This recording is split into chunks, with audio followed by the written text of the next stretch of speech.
You just won the Rising Stars Bantamweight belt. Now you're making your pro debut. Damn, you grab that belt and you're running off to the Yes, pros, sir. bro. What's up with that? I wanted to get paid. I was just fucking tired of it. I love it. I like hurting people.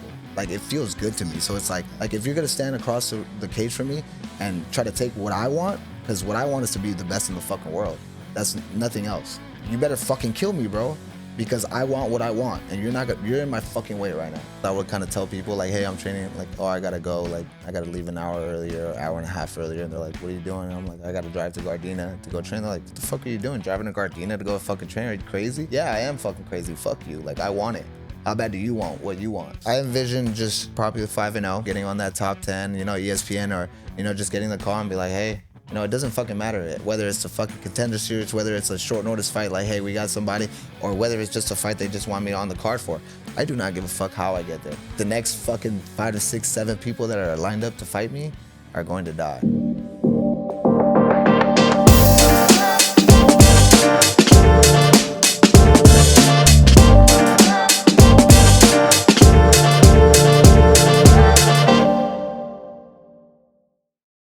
Ryan, I couldn't be more excited. We've got an amazing athlete sitting down with us today. Oh, we definitely do. I mean, wait till you guys hear from him. He's funny, charismatic, and he fights better than fucking shit. So listen, and really the problem is, and I think all the UNF girls are in love with this guy. When we come into the place, hold on, not just the UNF, like, oh, you mean like the UNF fangirls, or like the girls on our team, like Christina? Well, the girls on our team. My like, mom loves David. Oh, oops. Yeah, no. I spelled the guess. Yeah, it's David. The man, the myth, David Rojas in the house today. David, how does it feel that all the UNF ladies basically worship you? There's a picture of you above Christina's desk. You come to the office. Everybody runs out of their desks, hugs you, and just so excited to see you. How does that feel? Feels like my family. I love them. You know, it's what you guys portray every single time, like the UNF family. And every single time, like, I come here, like, to your guys' spot, or even at the venues, like, it's just always love, like, from you guys, like, from, you know, from moms, like, everybody, you know. Just I wish I got that kind of love. Dude, I definitely don't. I don't remember the last time my wife got excited to see me, to be honest. Well, hold on. Do you blame her? No, I really don't. But the important question, David, is, do you get that kind of love on the streets also? Fuck no. Oh, no, man, I don't. Not at all. I mean, like, from my people, like the people that I hang around with and stuff like that, yeah, for sure, you know. Occasionally here and now, like, here and then, like, I get, like, random person at the bar or something, like, if I'm out, hey, you fight, huh? And I'm like, oh, shit, like, you know, like, it's kind of weird. But other than that, like, I don't really get it as much as I do when I come here, you know. Yeah, I think Ryan might be a little bit jealous of you, to be honest with it's you. Okay. Because I hear his street on the game is really lacking these days, to be honest. Okay, so maybe my game is lacking a bit right now, but it's all good. I'm focused on UNF. I'm focused on growing the brand.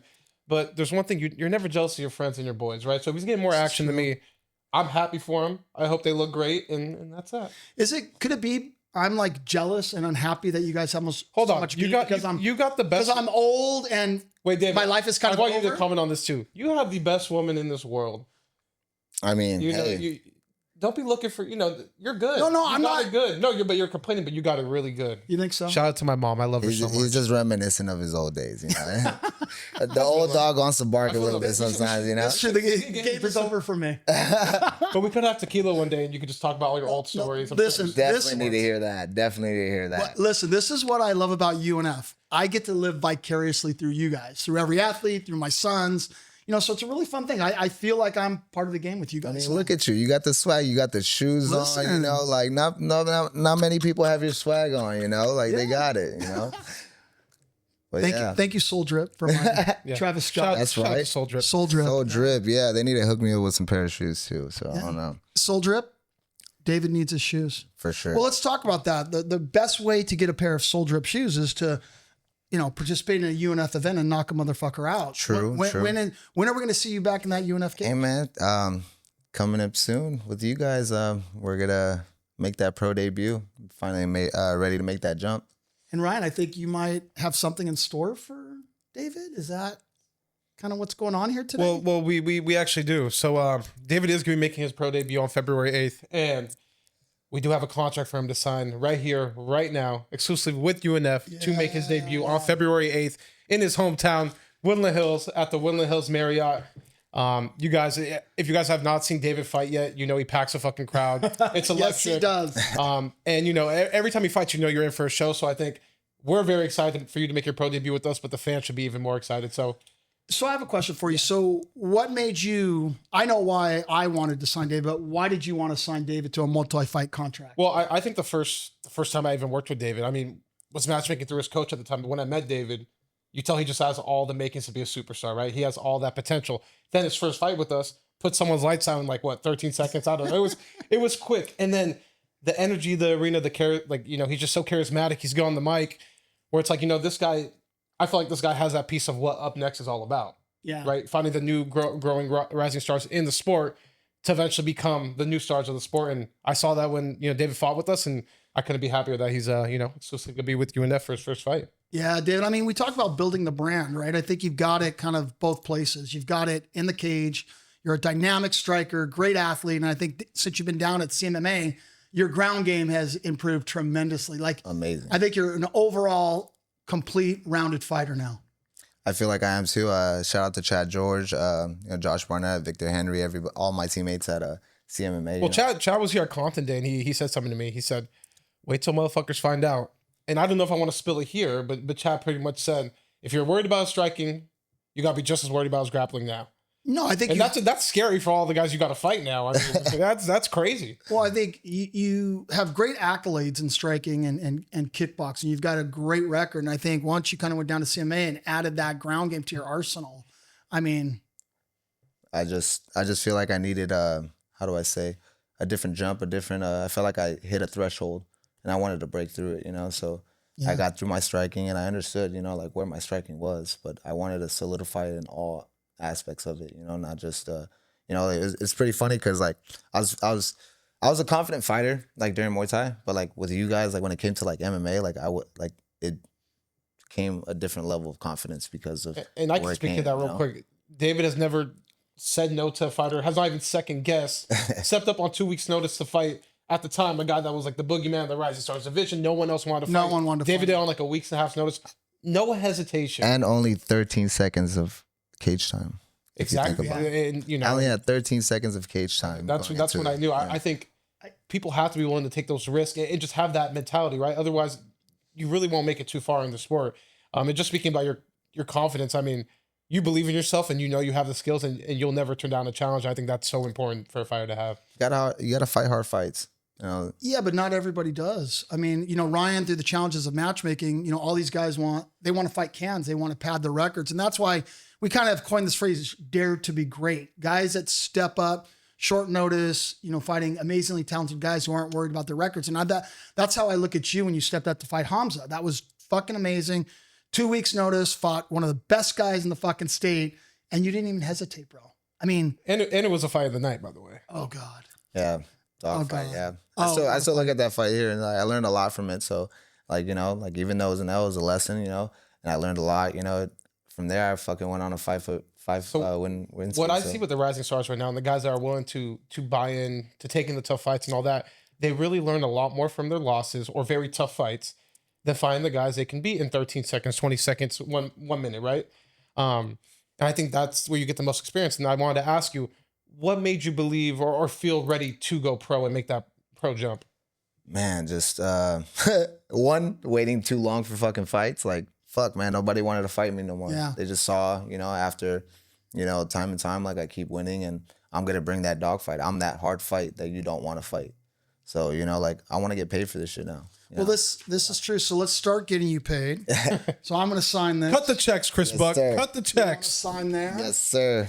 I'm not going to say welcome to the family because I feel like you've already been, a part of this family. And I think that you making the pro jump now is perfect timing. I mean, you have others who are maybe on the same trajectory as you early on. And I think made the jump a little too quick. And now they've got upside down records in the pros.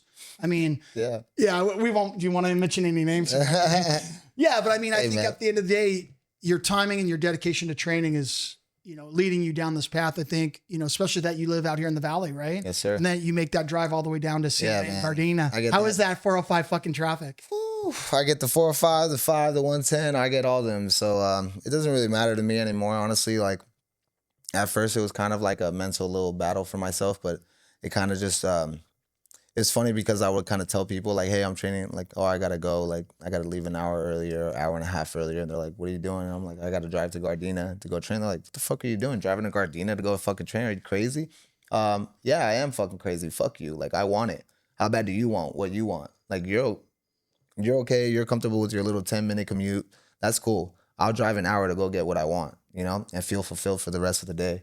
And, you know, I'll stay out there and train 2-3 times a day. I'll go sleep in my car. They got a little bed up there, you know. Shout out to Victor Henry. He bought a little bunk beds at CMMA. You know, if you want to take a nap there, you can. There's showers. I'll stay there the whole fucking day and fucking train my ass off and come back here just so I can have that fulfilling day of like learning and like, you know, like putting in the work. Like, it doesn't matter to me. Like, I'll sacrifice my day for that shit. Well, I don't think you can question, you know, Chad George and his teaching technique and his commitment to the game. And then if you look at the stable over there, Victor Henry, Taco Padilla, you know, both these guys in the UFC. I mean, you're swimming in a tank full of fucking sharks. I can't imagine that there's an easy day there ever in training. No, never. And that's what I love, you know. I hated being the biggest fish in the smallest pond, you know. Yeah. I want to be a small fish or I want to be a small fish in a fucking tank full of fucking sharks, you know. 100%. I don't give a fuck no more. Like, I want to fucking suffer. I want to feel that like, you know, that pain, to understand like when I'm sitting across that cage against, like, you have no idea what the fuck I'm about to bring you. I'm about to take your fucking soul and show it to everybody. Like, I will rip your fucking heart out. I don't care. I do not give a fuck no more.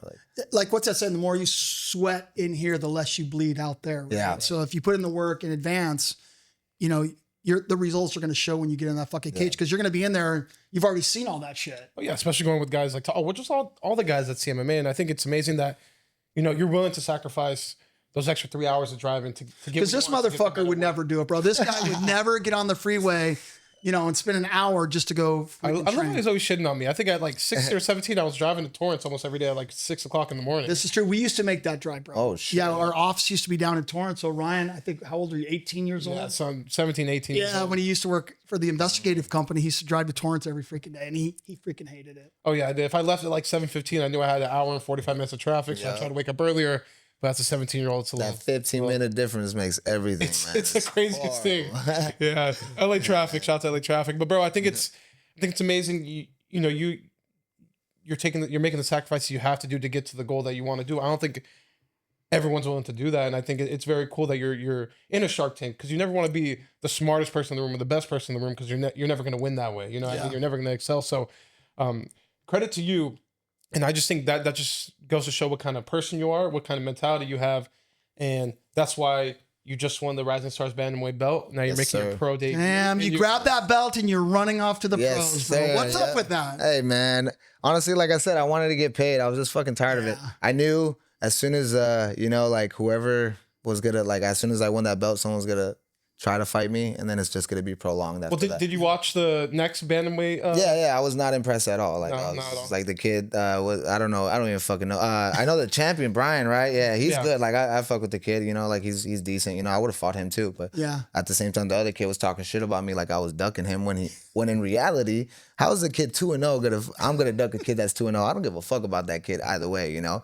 Like, he was saying that I was ducking him when in reality, where was the fights he was before my title fight? Where was he at right there? He could have fought me up until, you know, for the for the number one spot. He didn't fight me. So where was he at? You know, injury, whatever. I don't give a fuck. You know, all these guys are pussy to me. You know, that's what I think. You know, so you know, I'm getting older too. You know, I'm 28. Like, I don't want to be in the amateurs anymore. Like, I already have fucking 16 fucking fights. Like, fuck that shit. You know, I've matchmaked for you for a while now, and I think you're definitely ready for that jump. I think it's a great move, and I think, you know, there's a lot of guys that like think there's like this.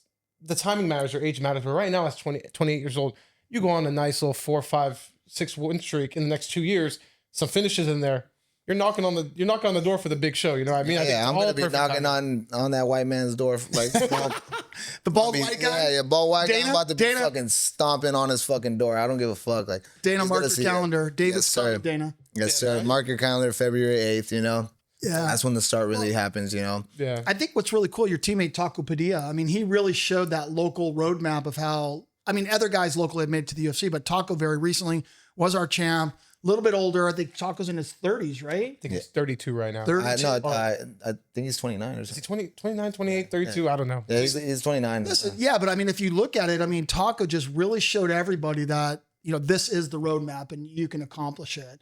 I mean, now that you're going to go pro February 8th, that'll be your debut. Do you have anybody in mind? I don't give a That you want to fuck. fight? Anybody? I don't give a fuck. Anybody we line up? I don't give a fuck. Jesse Landgrica.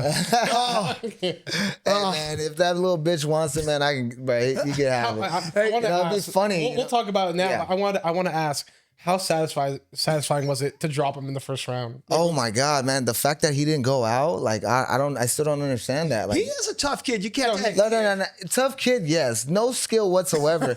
High level chin, godlike chin, man. That kid does not go out for nothing. But gee, I hit him with my whole knee. You know, like that was nasty. it was. You know, my knee was hurting a couple days after that. Like, damn, my shit's still hurting after that. Like, I hit him with a lot of shit. You know, and like I watched the fight and like, you know, I was hitting with some shit that drops people. No, you it's know? crazy because now he's a pro. I believe he's 0-2, but he's fought some two pretty tough guys as a pro and hasn't got finished yet. You know what I mean? It's just like he must have. But looks like an amateur fighting. You know, so. That's Well, speaking of that, hey, Chris, we've got that clip of David and Jesse, if you could kind of bring that up. let's bring that nice. And right before Chris plays it, I just want to mention that this was probably the most anticipated like bad blood match in UNF history. Oh yeah, as for Rising sure, Stars. for sure. And I just listen. I'm somewhat old school. I appreciate respect and everything, but this had me fucking hyped for your guys' fight. I'm not gonna lie. I have to tell it you, felt genuine though. You know, it felt like genuine. Like you guys were both coming at each other. Well, from your side, genuine. I think Jesse plays the part a tad bit, but it. You know, it just got me so don't like hyped. the guy, and you know it's funny because I like talking shit. You know, like it's not. It's kind of a part of fighting, though. It right? is, Like, you know, like it's like I'm gonna talk shit. Like I played football when I was young. You have to talk shit. Like I remember, like it was like cool in high school. When I got to college football, I had coaches talking shit to me on the sideline. Like, oh, this small ass little motherfucker, like get the fuck off the field. Like you gotta build some tough skin, you know? Like when like someone cracks the shit at you, you're on the floor laying down, they're like, whoa, like yelling at you, and you're like, fuck, do I get up or cry or like just curl up and cry? Like Listen, I gotta get up and fuck you up. You know? I do want to thank you and Jesse both though, because that hype train that you guys kind of built up.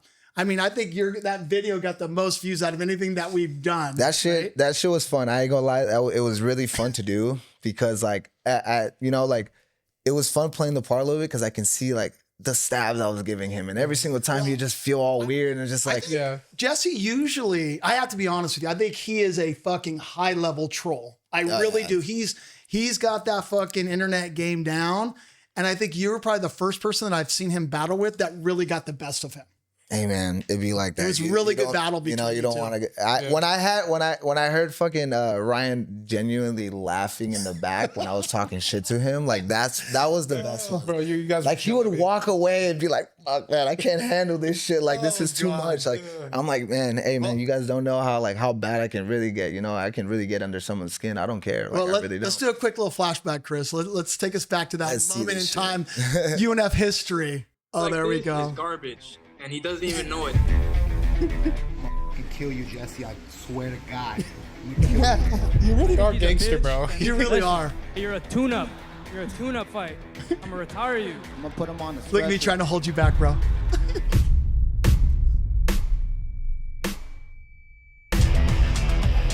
This is the biggest grudge match in the history of the Rising Stars division. Facts. We were scheduled to fight back in May. I broke my hand in the training camp for the fight. So I stayed quiet. I didn't. Turns out he didn't break his hand. Yeah, I know he had a little freeze me in a knuckle. post and says count your days, and I'm just like, well, who the f are you? I'm gonna talk some shit. Once I knock you the f out, I'm gonna visit you at the hospital with nice flowers. Then I'm gonna take your girl out, and then I'll take you out. You ever take his girl out? She did hit me up, so She did, huh? It'd be like that. Oh, my man. He said something about my mom, but it's just, you know, he's a little kid, so it doesn't really fucking matter to me. This is where fucking wolves eat. This is where lions eat. I still don't know how that fight didn't get stopped. Yeah. It's crazy. Were involved. You were pounding that guy. It's getting a little ugly, but they could sell this in the cage, and that's what they're gonna do October 21st. David, I hope you're training hard. It doesn't really matter because I'm still gonna beat you. I'm still gonna hurt you very bad. I'm gonna make you pay for all the things that you said. Jesse, I'm gonna kill you. I'm gonna really change your perspective. I'm gonna change your life. I'm gonna change your fucking face. You know, I get to legally murder somebody on October 21st. And you guys get to watch it, and then we get to go fucking turn up and dance on his dead body. I think that was the best line, right? We're gonna turn up and dance on the dead body. How like real and genuine you sound when you're talking all this shit, but you mean it. You know what I mean? Yeah, really mean bro, it. I really mean it. Like it's not like how do I say, like I have bad intentions towards people like outside of the fighting game. Right. Like I don't care about other people really. Like I want good things for people. I want my people to win. You know, for sure. I don't want someone like a random person to get hit by it. Like, you know, I'm not a bad person when it comes to shit like that. Yeah. But when it comes to this game, like this is why I do it. I love it. I like hurting people. Like it feels good to me. So it's like when it comes to talking shit, like, oh yeah, you want to talk shit? Like when it comes down to it, like I'm gonna kill you, bro. Yeah. Like if you're gonna stand across the cage from me and try to take what I want, because what I want is to be the best in the fucking world.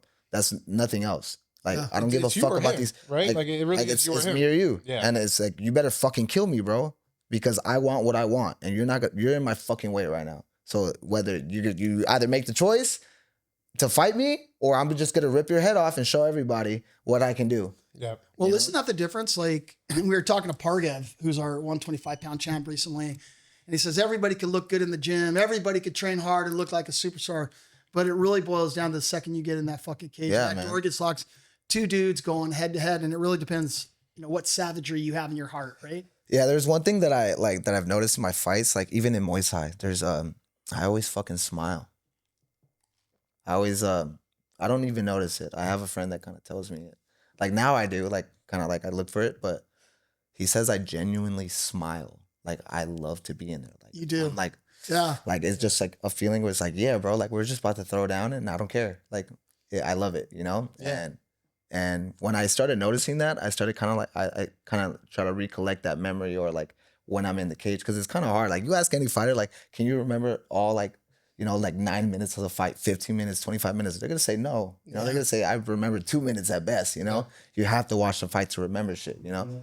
And little things like that, I do remember like that feeling, like I'm talking to myself, like, yeah, this is Do you remember those slick moves when you fought Adrian Spinks, when he fucking kicked and you just fucking did the lean? Yeah, dude, I always remember that shit because I always I did it in my Muay Thai fights, but I always wanted to do it in an MMA fight. You did that, what, 2 or 3 times in I that did it 3 fight? times. I think it was like in the same round too. Yeah. Bro, back to the back. crowd's like, woo! It's pretty funny because I've always wanted to do it, but like, you know, like Rafael Fasib, he's done it before.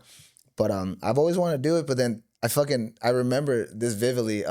Chad fucking yelling at me. He's like, stop fucking show off and fucking finish the fucking round. Like win the fucking round. And I'm like, oh shit, I gotta go. Like, and I'm still and then I dodge the kick again, then I'm showing off again. It's like fuck, like I lock in and then I like go back out. So it's pretty funny, you know, like those little instances you have with your coach and yourself, you know, like you're flowing and you're trying to get into your flow state, but you're also having people like giving you instructions and all that stuff, you know, like, but it's pretty fun, you know, it's dope, you know. That's one of the fights where I really felt like myself in there. You know, like I was laughing, I was having fun. Even though Adrian like is a little too nice. Such a cool dude. Such a good guy. Like Adrian. You know, in the middle of the fucking fight. I remember he like I remember watching the fight. I don't know if it was after the round or something, but like it just I felt like he kept saying like good job to you or like patting he you on the said, back, bro, like, he kicked me in my cup and he's like, my bad. Like, like he pushes me away, kind of like pokes me in the eye a little bit, and he's like, my bad. Like middle of the fucking fight, he's telling me, my bad, bro. Oh, you good? Like, oh shit. Oh, good shit. What the fuck? Like, why are you so nice to me? Are we sparring right now? Like, let's talk about that. Like, is that a bad thing or a good thing? Because like, you know, it could be both. You know, like in a sense where like I can say it was bad on my end because I kind of fell into it. I would say that. Let me be honest. You know, I fell into it. I was having fun with him. You know, it's like we were having a sparring match. Instead, I got to take your fucking head off. You know. Yeah. I was at some points, but then, you know, like I'll catch him and then he'll hit me and they'll be like, my bad. Be like, what the fuck? Like, I'm like, you just kicked me. I'm like, fighting. the fuck? Like, we're just fighting. Why are you telling me I'm sorry? You know? You guys may get that rematch because I think Adrian's talking about going pro soon. Yeah, Adrian's going pro. Oh, okay, hell yeah. No, yeah, he's such a good fucking. No, man. He's a great guy, man. Him and his wife, fucking amazing Solid. people I ran into in the last event, man. They were fucking amazing people, bro. Like they still show me love. Like, you know, like even his team, man, like they were showing me so much fucking love after our fight. I was like, what the fuck? It's actually crazy because Adrian, I was trying to matchmake for him. I give him a couple names, and you were definitely the toughest guy on the list, and they wanted the biggest challenge, so they accepted the fight with you. So I think, you know, he's a really true, just like respectful martial artist. But he was looking for the toughest challenge. That's why he fought you. And he's just such a nice guy. It's not like he didn't bring the fight to me. I'm never saying it was a great fight with him. Like, and he ate punches. He ate a lot of shit. Like, I almost finished him even fucking with his own rear naked choke. But correct me if I'm wrong, and my memory may not serve me, but wasn't that the first fight you really truly displayed both your striking and your fucking ground game? Yeah, that was my first. Yeah. That was my first fight with CM. No, second fight with CMMA.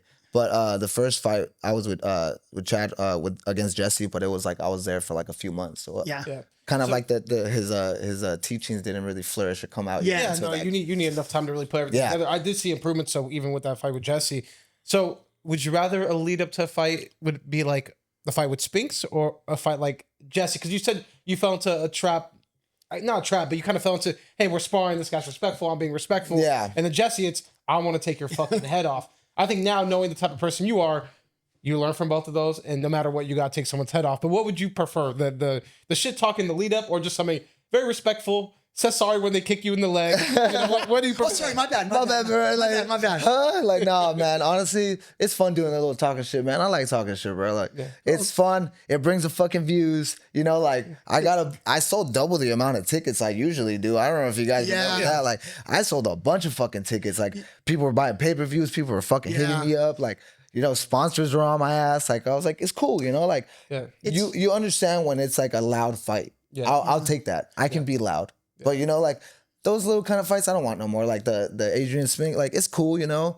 That's a cool little respectful fight. But I'm trying to take people's heads off. Look, you gotta, and also you gotta take those fights that are gonna move the needle, right? Like at the end of the day, like you talked about your fight with Jesse, selling more pay-per-views. I mean, that's part of your branding and building your brand, right? Because you're more valuable as a brand. The more tickets you sell, the more sponsors you can get, right? So I think that's where you've done really well, and you really get the game.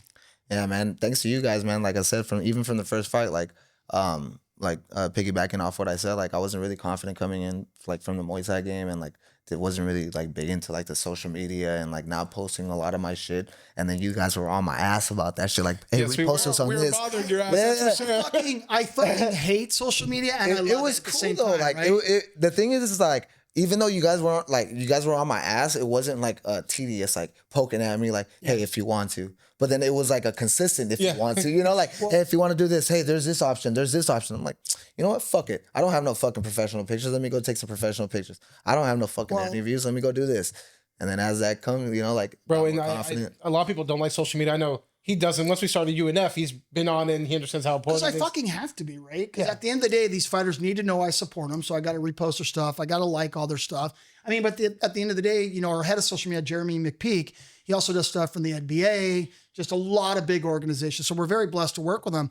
And, you know, social media is king. You know, content is king. And that's why you guys got to post. We've got to create this content to create. And bro, you're funny as fuck. You just have the character. You got to get out there. Listen, we have to find some type of grudge match for February 8th because I want Langarica Rojas version 2, like on steroids. We're talking about how much I need to get paid for that match. I'll fight the little bitch again, man. I'll go slap him around now. If that fight ever gets happened, we'll make an extra incentive. If one of them knocks each other out, we'll add like a $1,500 bonus. No, I will take it. I'll knock him the fuck out. I'm like, there's elbows now. You guys know that, right? And 12-6. I think what we would do is we'd take $10,000 out of Ryan's future inheritance. Hell yes. And whoever fucking knocks out gets that. I love that. I'll take that. If you have it on camera, we could do that. Let's do it. Let's do it. Let's sign it. So, sign it up. We're good. Look, I think that could be a potential option there in the future. But the other person who reached out to us that I think that, you know, wants to fight you or who's talking is Khalil, right? Oh yeah, that little Khalil dummy. Was, like, chirping on social media. Hey man, that's just a little friggin', what is he, like fucking 40 trying to be a pro now? Like, I don't know what the fuck is wrong with him, bro.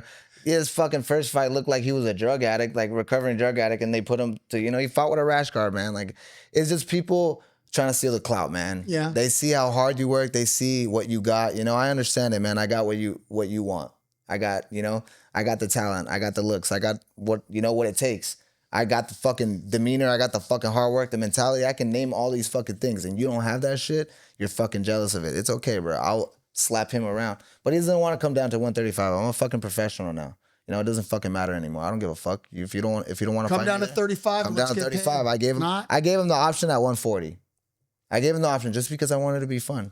You know, like let's see if he takes the bait. You know, but nah, man, like.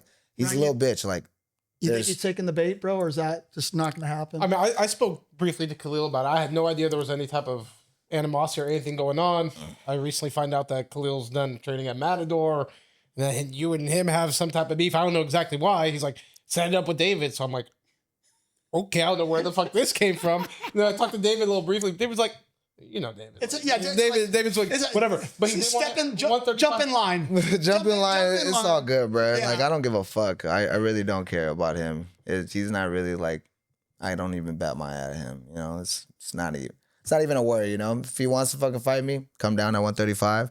You can come get this work, man. I'll fucking knock you the fuck out. So Khalil, come get the contract at 35 from Ryan. Maybe I'm confused. Would you do it at 140 or would it have to be at 135? I mean, if he takes a 140 fight, doesn't look like his fat ass would. You know, his big ass head is fucking weighs at least fucking 50 pounds. Like, he's not gonna do that shit, bro. Like, fucking forehead all the way over here and shit. Nah, man. Like, I'm not fighting. I'm not gonna go. Like, I mean, shit. If he wants it and he comes down, yeah, I'll go knock out a 40-year-old in front of everybody. I don't care, bro. Knock out the dust out of his fucking teeth. But other than that, bro, like, I don't care, man. Like, can we please get this guy grudge matches now? Please. Like, I don't care, man. It could be Jesse, it could be Khalil. I don't give a fuck. Like, honestly, like, now it's a pro game. Like, I'm not nice no more. Like, I'm here to rip everybody's fucking head off and be the best in the fucking world. We're getting paid now. Fuck you. Like, honestly. Like, well, about that, like, so you're making your pro debut in February. Yes, sir. You know, fingers crossed, everything goes smooth. Do you want to stay as active as you possibly can with no injuries? Like, are you trying to fight as much as you man, can? honestly, yeah. What's your vision? You know, kind of. I'm trying to, like, what's the vision? What did I have last year? 5 fights with you guys? I think it was 5 fights in 1 year. We had like five fights. It was well, in a year and a half, it was 6 fights, including that. Yeah. Ryan's math isn't very good. It's okay. I'm a fucking fight. I'm terrible at math. Hold on, that's why I don't even think Ryan got his GED. I'm just throwing that out there. I don't know. 2 + 2, Ryan, is 4. Like, hey, man, it's okay, man. It don't matter in the fight game. Fuck this is that. true. You know, I think 1 in a 2 equals a knockout. That's what it is now, right? Yeah. But listen, I think he's getting a little old, man. I might have to just go spar him again soon. Listen, I don't know if you can beat me up anymore. No, I let's be honest. I really don't think so. But I'm not going to fight fair. I'm going to fucking bring my strap. I'm going to fucking just waste you, bro. Smart man. Yeah, just shoot me. Like, David, why would I go fucking toe to toe? I mean, he's 27 years old. I'm 56. Like, that's not a fair fight at this point. Nah, man. Maybe I'll tag you in, bro. Come on, bro. Nope. Yeah. I will not partake in that. Well, speaking about tough fights, what was your toughest fight, you think? I would say, yeah, for sure, the Hamzat fight. Like, apart from like it being a dog fight, like I was going through a lot of shit like during that week. I had gotten sick. It was 2-week notice fight. I was sick during my weight cut. I was sick when I was weighing in. I was just like kind of just like playing it off. I had like a skin infection like a week prior to. Like, it was just like a bunch of like dumb shit that was just happening. Oh, also, I got hit too. I got rear-ended that same week. Wow. Yeah, so like it was just a bunch of shit, you know, like just like piling up, and I was just like, fuck, I don't know if I should take this fight. And like a lot of things like we're kind of like saying it, like, don't take it, you know, like when he came in, like, oh, he's gonna come in overweight, and I was like, okay, like, what's going on, you know, like, I don't know if I should take this fight or not, you know, like things were happening, like weird things were happening that day where it's like kind of telling me like, don't take the fight. I was just like, fuck it, I don't give a fuck, you know. Yeah, if I know anything about you, you're taking the fight unless you absolutely cannot take the fight. Yeah. Like I man, bro, but like you guys, it's so fucking funny because like I love you guys and I tell you guys almost everything, but I have not told you guys what happens before my fights. Like Club UNF, I fought with a broken hand. You guys didn't know that. I had a whole like fracture. That's why when I say Jesse's a bitch, he's a fucking bitch because I fought with a broken hand. And that's why I didn't throw my left hand that much that fight. I threw a bunch of kicks. Yeah, I remember. You were kick heavy in that fight. Exactly, because my left hand in the 3rd round when I punched him in the head, after the ground and pound, my hand was throbbing and I just could not feel it. So I was like, I can't throw this shit. And then I punched him once and I was like, oh, fuck, like nah, I can't do this. Like just keep kicking, David. Like you already won the 2 rounds. Like you're good, you know. Like, but it was like 2 months after the Hamzat fight. Like I was like, I just wanted to fight. Yeah. And then recently, before my title fight, I had a laceration on my eye. I don't know if you guys saw that. I definitely saw that, yeah. I know you saw it, but it happened a week before the fight. I had 7 stitches in my face, and I didn't tell you guys. So most people would pull out. What drives you not to pull out? I ain't no bitch. Mama raised no bitch. Like, I'm sorry, but like I said, like, I want this as bad as, like, nobody else does. Like, I want to be the best in the fucking world. Like, Like when I say that, like I truly mean it. Like there's nothing that's gonna stop me unless I got a fucking missing limb. You know, like unless like the doctor's like holding me back and be like, hey, bro, you're about to die in here. Like, okay, I'll go die in there. Like that's what I love to do.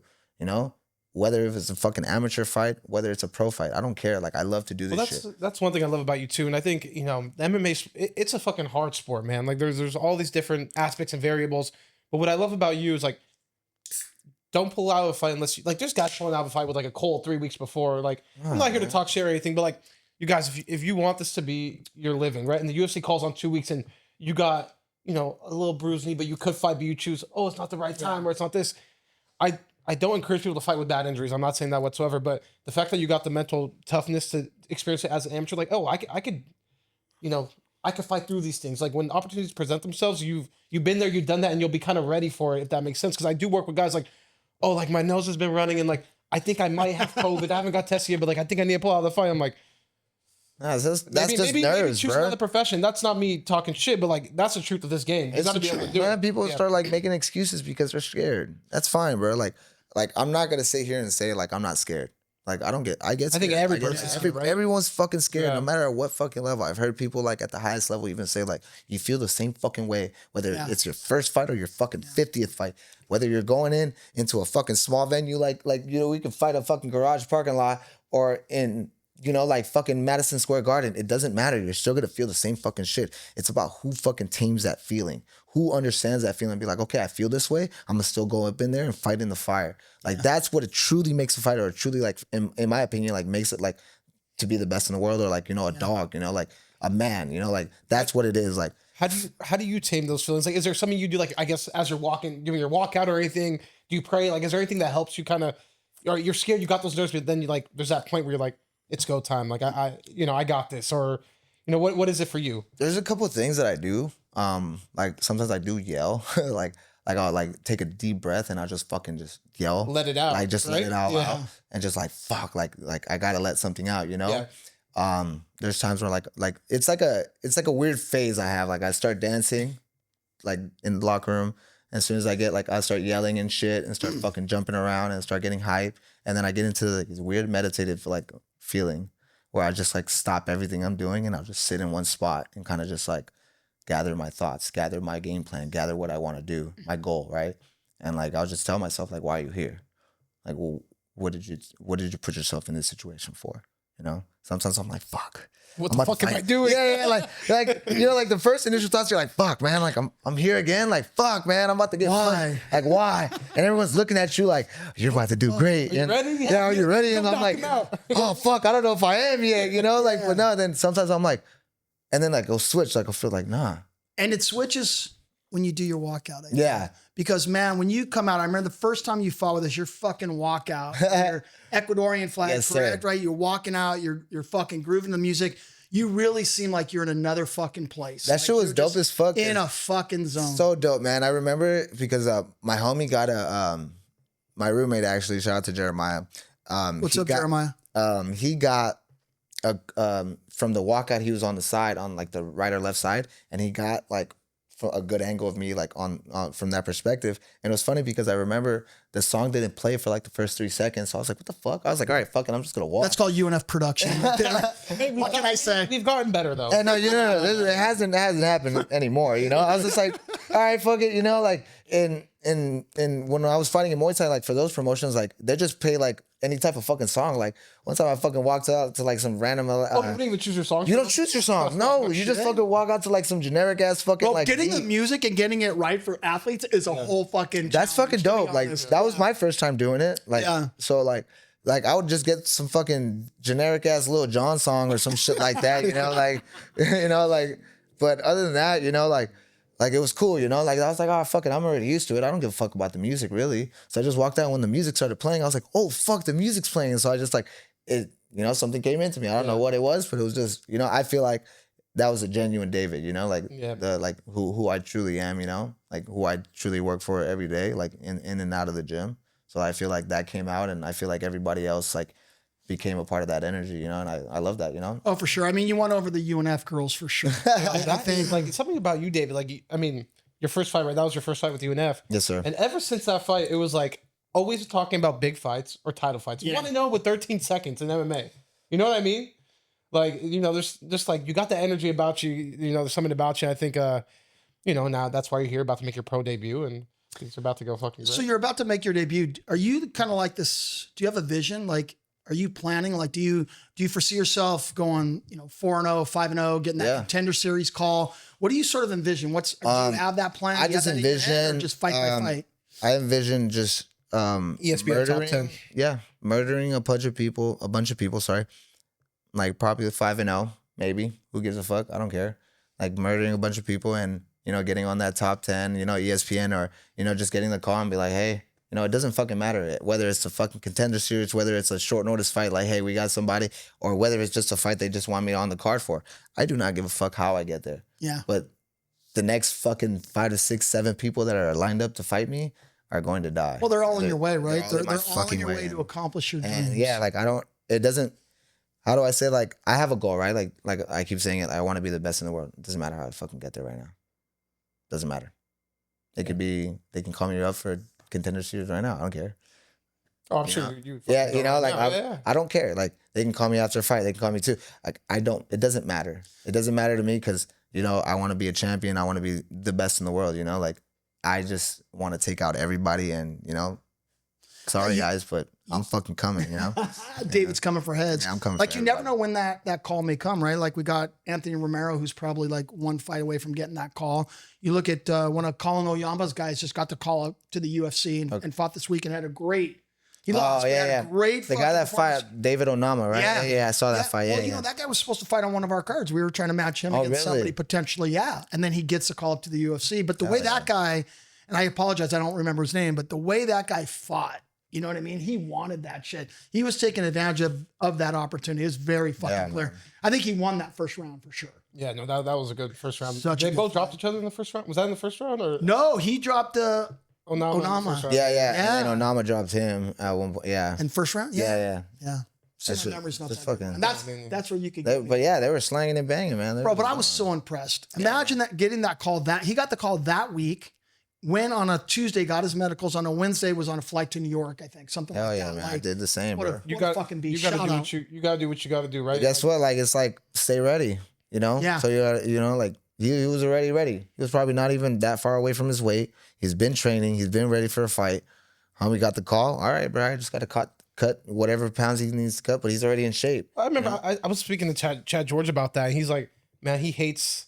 fight camp, sure, but he's like, I tell all my guys, stay ready all the time. So when you do have a fight camp, it's not much different than what you're kind of doing already. Yeah, man. Some situational stuff, and depending on who you're fighting, you're going to do some like walkthroughs. But he's like, man, I preach to all my guys to stay ready because you never know what opportunity is going to come up. And, you got that. If you want this life, that's how you got to train. And like, even speaking on that, like how you say you want this life, right? Like, Chad is very big on something. And like, shout out to Chad George for, teaching me what, his fucking crazy ass mind.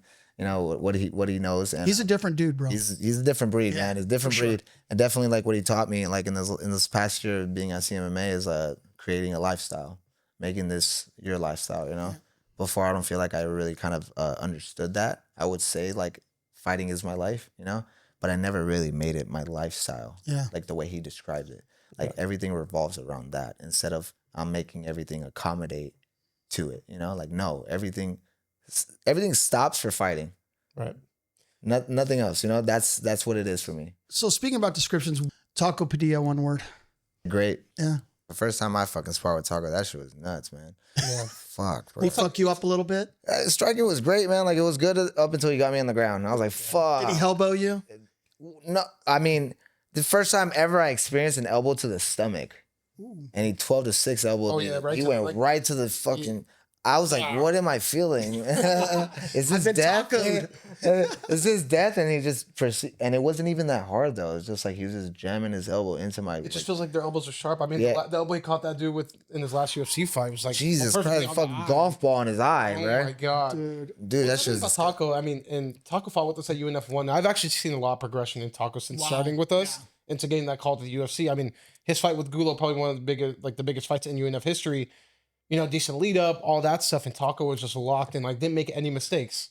First MMA fight, no mistakes. Second MMA fight, really no mistakes. You could tell he's just so methodical and like he's so locked in, right? I think Taco's strong. I think he's fast. I don't think he's the strongest guy or the fastest guy. I think his skills are like great everywhere, but not maybe a master at like anything. But all around, I think he mixes up with like the best in the world, to be honest, like with everything, with the mindset, how locked in he is, and then all the skills together. He's a black belt in like mixing all together with all. You can't miss a step with him. You miss a step, he was waiting for you to miss that step. It just feels like he's locked in with everything going on. You know what I mean?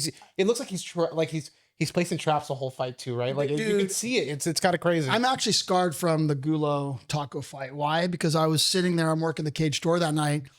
Taco's girlfriend is sitting next to me.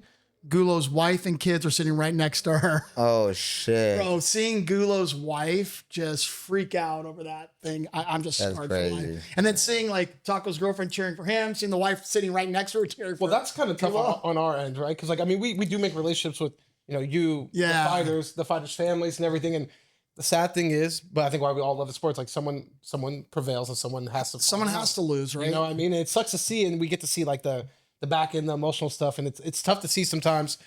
But I think that's what makes the sport great too, is like it's always gonna be kind of dramatic, and these people are gonna fight in a cage, and one has to win and one has to lose. Could there be the highs are high, but the lows are fucking low, right? Like, I mean, you're on fucking cloud 9 when you're getting that fucking hand raise, but those losses have to sting fucking bad. Yeah, when I lost Hamza, I was fucking down, man. That shit. I know. I remember I came in the locker room, like, just give you a hug and like, I appreciate you for first of all stepping up 2 weeks notice, tell you had a great fucking fight. I just got love for you. I can just see, like, I just saw in your eyes, like, of course you. But if you lose a fight, I think you got to learn from it and don't hang your head too low. But that same night, if someone's not pissed off that they lost a fight, I also don't. Yeah, that's also one of those fights. Like, I don't consider it a loss. I mean, I honestly feel your stock went up with that. That's just like you got to be a competitor though too, right? Like, you got to be a competitor. You got to dare to be great. Yeah, exactly. Like, honestly, you're not. I'm like not mad at guys. it, but just like like it's like fighting is with ego as well. Yeah, my ego was hurt. I was in the gym the next Monday. With a bruised eye, I didn't give a fuck. My body was hurting. I was just back to work. I don't give a fuck about nobody. I don't care about nobody feeling bad about me. Like, it's about get to work and on to the next fight. Like, fuck that shit. And just continue. All right, so switch gears. What's the craziest DM you've ever gotten? Do you get a massive, like, say you win, right? Yeah, I do get some crazy it's like DMs. fight night, Yeah, that should be. The drunk chicks are like, there's a few. Like, there's like I can't wait to hear it. Man, like, there's like. Yeah, I've had a couple girls like, like let me blow you and shit. Like literally like nothing like, hey, let me blow, like just let me blow you. Like I've had that, or like I've had a couple funny ones when I was beefing it with Jesse. I had a couple of his little fangirls, which are men or boys, They DM me. They're fucking saying like talking shit to me. Like, watch what you say about my brother. Watch what you say about like my homie. Like, yeah, like what the fuck? Like tying it. Oh, like what the fuck are you gonna do? I was like, you want to pull up to the gym? You can pull up to the gym, get your ass beat, or pull up to the fight. I don't give a fuck. Are you sure that wasn't Jesse? With maybe, who gives a fuck? Like, but even at that, like even after Jesse's fight, this girl DM me. It don't matter, like shit like that. Where it's like, but yeah, one of the crazy. Did you actually take her on a date? Nah, I didn't want to, man. She's not my type. It's okay. But so yeah, that's one of the craziest DMs I got him, like, let me blow you or some shit like that, or like, some wild fucking sexual thing that they told me. That's a little crazy. Yeah. Must be cool to be a fighter and win fights, huh? Yeah. I don't know, man. Fucking, I don't want to be fucking catching nothing. Who knows? Like, I feel bad for you guys in this day and age of dating and this whole online thing because, bro, the photos online do not match what. Oh, no, for really sure. No, man. Like. You know what I mean? The filters and all this other stuff. I mean, that's kind of scary shit for you guys that are out there and single. Yeah, it's just kind of desensitizing a little bit, but it's cool. I kind of just like stay away from it a little bit. What's the worst story you've got, Ryan? I mean, did the photo not match who showed up? Do you have any of those? No, honestly, I've been like, I don't believe in the online dating too much. Like, if I am taking a girl on a date, it's probably because I met her out already. I kind of know how she looks. Ryan likes some big girls, huh? I heard you like big girls. Big girls? I don't discriminate. I mean, that's right. As long as see, look, he learned from the best. Listen, I don't know how I landed my wife. I got very lucky. Honestly, I actually want to like figure that out. I really don't understand either. There's not much to figure out, Ryan. I'm a successful guy, super handsome. You weren't successful when she met you. Listen, why your mom teamed up with me, I'll never know, but I'm not going to question why. She made that choice. Thank God. I'm just kidding. You guys are both the best. Yeah. Let's just, it's cheaper to keep her now anyway, son. So I'm locked in. So I mean, you're very dedicated to fighting's your lifestyle now. Are you looking for like maybe a a girl is held down with kind of help you out on your journey and everything, or do you not even give a fuck about that? Not really, honestly. Kind of really doesn't really correlate a lot with what I'm doing. If you find the right one, I would say you for hear about sure. these dream stories, ride or die. Yeah, Like, my mom and dad are like ride or die, right? Yeah, you get nowadays looking for a girl that's like willing to kind of sacrifice and build with you. Yeah, I've had a couple be like, "You're going to train again?" I was like, "Yes." Like, what the fuck? Make me my meal, but like, well, how about you help me out with that? I'm working towards my goal. And it's not even that. I don't even like girls cooking for me like that. Like, it's not even that. It's cool. It's nice, you know. It's like something that kind of help with. Yeah, like to help, right? But it's just like mostly what I've gotten is like, damn, you're going to train again? Wow, you're always training. Wow, you're always tired. Yes, motherfucker, I'm fucking tired. This is what it takes. This is what I'm doing. Oh, like you never have time for anything. No, because I'm fucking concentrated on my training. I want to go to a fight. I want to go see a fight. I want to go watch the fights. You know, like I don't go out on Saturdays. My Saturdays, I go and teach class at CMMA. I go home. I fucking chill with my dog. I go on my run, you know, and I watch fights for the rest of the fucking day. I watch from the early prelims to the fucking main card because I sit there and I study what I love to watch what I watch. You know, apart from that, like I like doing my shit and playing video games and all the other things. But like when it comes down to a Saturday, like do not fucking call me or talk to me. Yeah, I am fucking. That's the lifestyle. You know, like even on the UNF day when the Ilya Tuporia fight, I came early so I can watch the fucking fights. Wow. And they were trying, hey, you're ready. Nope, there's a fight going on. Like, give me a second. Like, David, whenever you're ready, I'll come after this. I'll come after the fight. Like, no, I truly love the sport. So it's like I'm a fanatic. You know, like I truly love to study it. You know, like everything. Like I love all aspects of it. So it's like whether it comes down to like I don't really need somebody for that, but if there's somebody, a companion, like who, you know, eventually comes by, yeah, man, like everybody wants somebody in their life, you know, nobody wants to be alone, but at the end of the day, I don't give a fuck, you know, like I have this shit. Yeah, I just want to say, like, you're looking for that right now? Or Nah, man, I'm not like, fuck that shit, man. Like, honestly, right now, no, it's cool, bro. Like, I'm chilling, man. I'm in, you know, I'm kind of wifed up to the game right now, you know, to the game, and I got a little puppy now, so I got her now. Your puppy's so cute, by the way. Thank you, man. Post pictures all the time. Yeah, shout out to Momo. That's my little baby. All right, I got one more question for you. Yes, sir. And you might hurt some feelings, but who is your favorite UNF team member? Damn.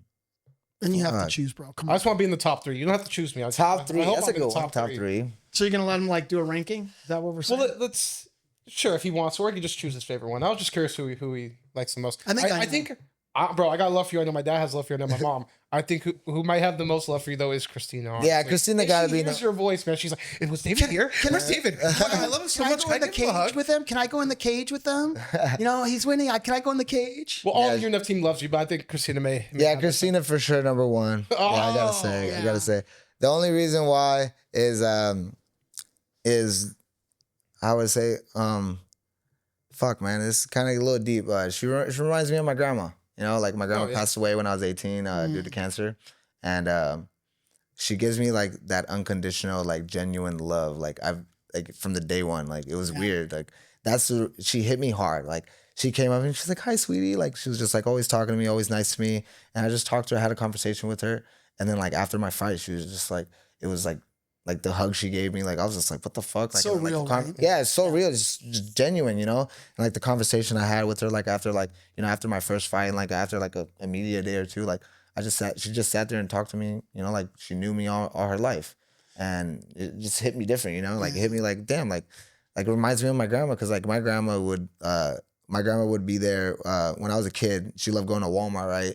And would be in the lines. And she'll literally befriend the person in front of us in line. Yeah. Like by the end, we're leaving, she's grabbing somebody's number because of how cool she is, you know? Yeah. Like just that's how she like that. Yeah, I feel like Christina's like that. Like she'll definitely like walk down the street and make a friend, you know, as she's walking down the street because of how she is, you know? Yeah. And like she impacted me really hard with that and like hit a soft spot on me. So I would say, yeah, like her, number one for sure, you know? Mom's number second.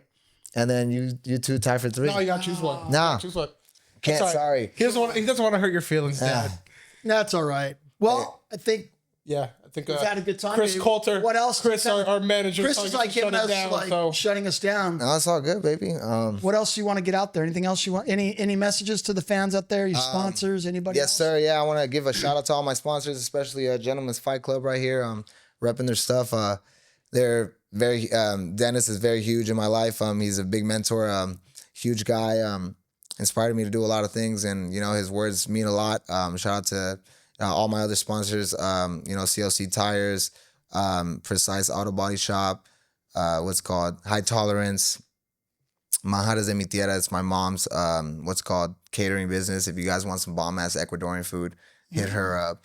I got a bunch of other sponsors that I can't think about right now, but other than that, I want to thank all my coaches, all my teammates, everybody. Thank you guys for having me here, man. I cannot wait to take somebody's fucking head off. Let's go. February 8th, bro. Yes, sir. All right.